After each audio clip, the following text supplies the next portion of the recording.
I'm Christine Persichetti with this Currents News update. Family and friends paying their final respects to Maria Ambrosio. She's the nurse who dedicated herself to helping COVID patients, only to be killed after an alleged mugger slammed her to the ground in Times Square. Currents News' Jessica Easthope attended her funeral in Bayonne, New Jersey. Norma Lardizabal said a tearful final goodbye to Maria Ambrosio, one of her dearest friends, Monday. Norma was standing next to Ambrosio when her life was tragically cut short by a senseless crime she says could have been prevented. I'm so traumatized. I hear the head hit the cement, and when I saw her, she's not really, responding. On October 8th, Ambrosio found herself in the path of this man, Jermaine Foster. Police say he had just stolen a cell phone off a woman in Times Square and violently slammed Ambrosio to the ground as he ran from the scene. She died a day later. This picture, given exclusively to Currents News, was taken just 15 minutes before the incident.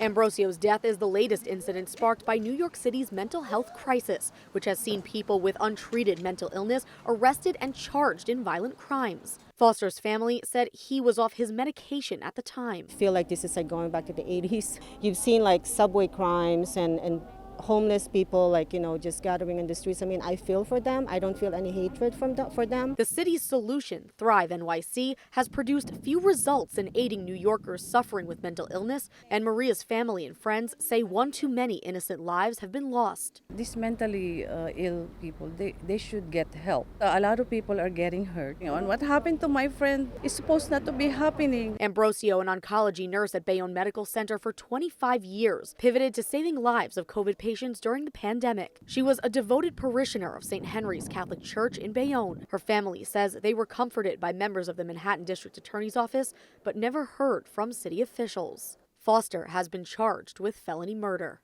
In Bayonne, Jessica Easthope, Currents News. And that billion-dollar program, Thrive NYC, has come under fire by city council members and others for mismanagement. It was started in 2015. It has since been rebranded as the Mayor's Office of Community Mental Health, with a $350 million budget for next year. This after it fixed up two rundown buildings, turning them into mental health facilities, one in the Bronx for $52 million and one in East Harlem for $51 million. They were each supposed to house 2,400 patients. To date, only a few dozen people have ever checked in. Meanwhile, subway crime jumped by 50% from August to September. The NYPD says that included 96 grand larcenies in September, 52 robberies, and 34 assaults. Mayor de Blasio did increase the number of police patrolling the subways during morning and afternoon rush hours. The U.S. State Department and the FBI on the case of the 17 kidnapped missionaries in Haiti. 5 children are among the group, who are from an American Christian organization, one of the country's most notorious gangs, accused of holding them hostage. The missionaries were traveling to a small village after visiting an orphanage near Port-au-Prince when they were taken. A source in Haiti's security forces says it's believed they were kidnapped by gang members at gunpoint. The 400 MAWOZO gang is being blamed. Ohio-based Christian Aid Ministries, which the missionaries worked for, is asking for prayers, saying in a statement, "We are seeking God's direction for a resolution, and authorities are seeking ways to help." The organization offers a school aid program for children and biblical training for local church leaders in Haiti.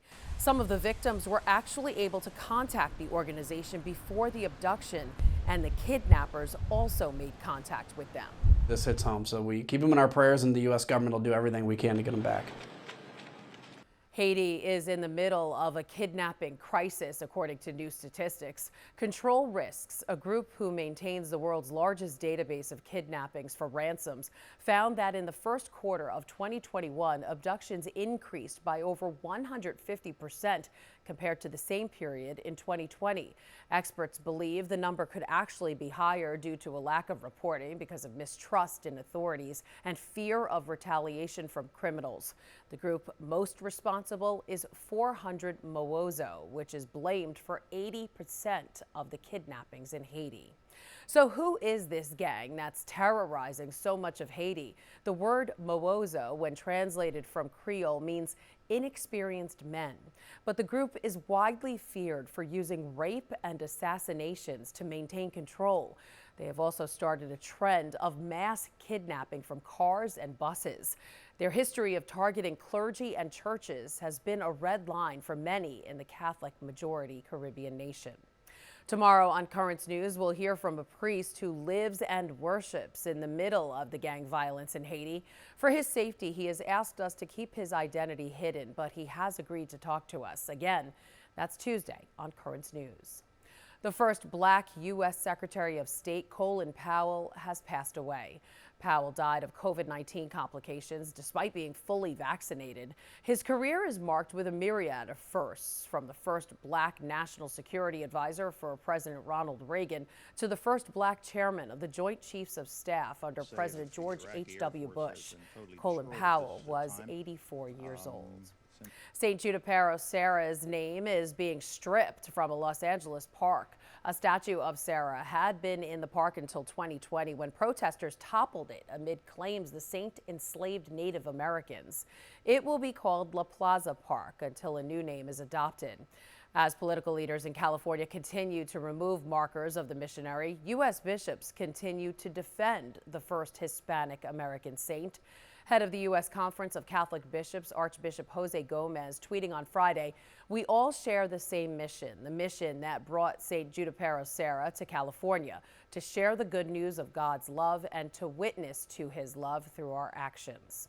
San Francisco Archbishop Salvatore Cordileone has been a big advocate for St. Serra, saying in a September essay with Archbishop Gomez that the saint defended indigenous people's humanity, decried the abuse of indigenous women, and argued against imposing the death penalty on natives who had burned down a mission and murdered one of his friends.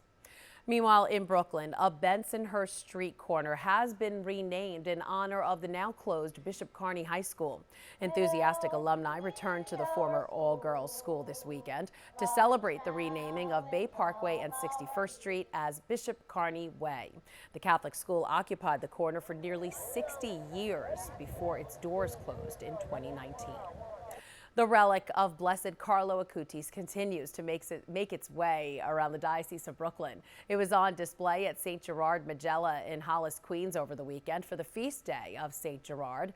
Brooklyn Bishop Nicholas DiMarzio celebrated the Mass and was presented with beautiful cards the 8th graders made.